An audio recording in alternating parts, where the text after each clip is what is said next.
Hello again, sausages. Right, there's something bothering me about this Nazanin Zaghari Ratcliffe person who's just been released by Iran to great fanfare here in Britain and made a rather uncomfortable press conference with her husband. Now, she sat there, and I know she's been incarcerated for 6 years. She's been away from her family, her husband, her daughter. The last time she saw her daughter was when she was 22 months old. But something ain't right. My gut instinct tells me something isn't what's been portrayed on the telly and the mainstream media. In fact, I don't think it's the mainstream media. I think it's something deeper. Now, just quickly, a bit of background to who she is and what she did. She joined the Thomson Reuters Foundation. Now, that's a charity that says it promotes socio-economic progress and the rule of law through a series of training programs.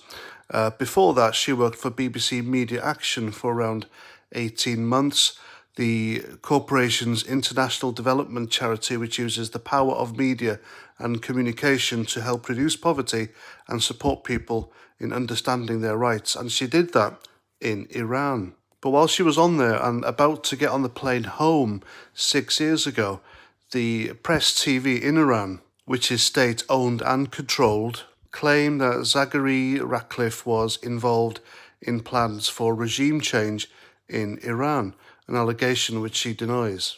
And the article said she was identified after a large intelligence operation and was one of the liaison officers of networks hostile to Iran abroad. And so they detained her on security charges in 2016 after she popped over to Iran on holiday to show off her daughter to her parents who live there. Now, I know what happened to her was pretty awful, being locked up for 6 years, not seeing your family who live in another country, especially your child. I'm a father, I'd completely be the same way. I'm completely sympathetic to it there. But I don't think we're getting the full story of who she really is. Like I said, my gut instinct tells me something is wrong, and I've been in many situations in my life where my head and my heart have both fought over an issue which I've been undecided in, and I usually go with one or the other. However, if during that internal conflict my gut instinct kicks in, then I will always go with my gut instinct. My gut instinct has served me well and has never, ever let me down. And it's kicked in with this woman here and the events she's involved with. Now, like I said, I'm not a conspiracy theorist, but look at this woman here. Does she look broken to you? Does she look like she was beaten, starved and abused in an Iranian hellhole? I mean, I've spent just mere weeks with other men in a tiny room, 6'8" to a room, with my platoon in Crossmaglen in Ulster during patrol operations, and we've come out at the other end of that looking far worse than she did. And we had square meals, we had showers, we looked after ourselves, and we looked far more dishevelled than this woman here, and she looks rather glamorous to me. So that's the first red flag, that's the first alarm bells that tells me something isn't right. The second one is the 400 million quid that the UK government paid for her release. And the story behind that is that before the 1979 Islamic Revolution, the Iranian Shah paid 400 million quid to the UK for chieftain tanks that were never delivered. Now, I know government should go all out to help out citizens who are apparently incarcerated for no reason in other countries, in other shithole, hellhole countries. But why wait 6 years for this woman, and why eventually pay 400 quid for some debt that's nearly 50 years old?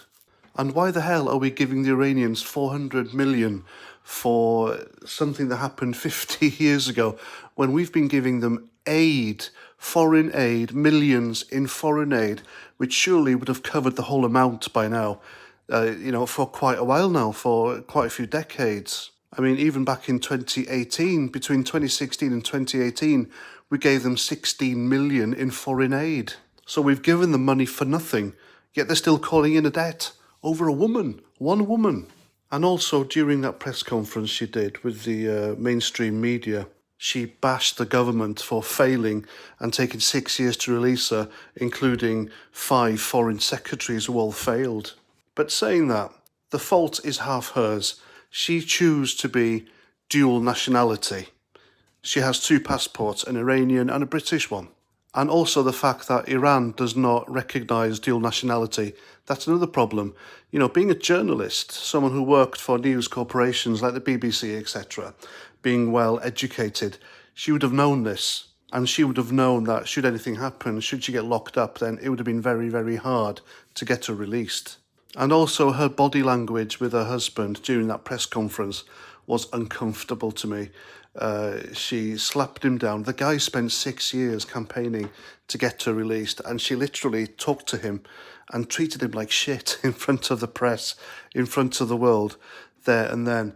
It does strike me as being very ungrateful, and something just isn't right with this story here. Now, I may be wrong, I might be looking too deep into it, but like I said, my gut instinct and just looking at it tells me something isn't right and we're not getting the full picture of who she really is and what she really did in Iran. So she can blame the Tory government all she likes, but it's open season on the Conservative government recently, as we all know, especially on social media. But give all those foreign secretaries their due. They must have tried really hard because it was a massive press story.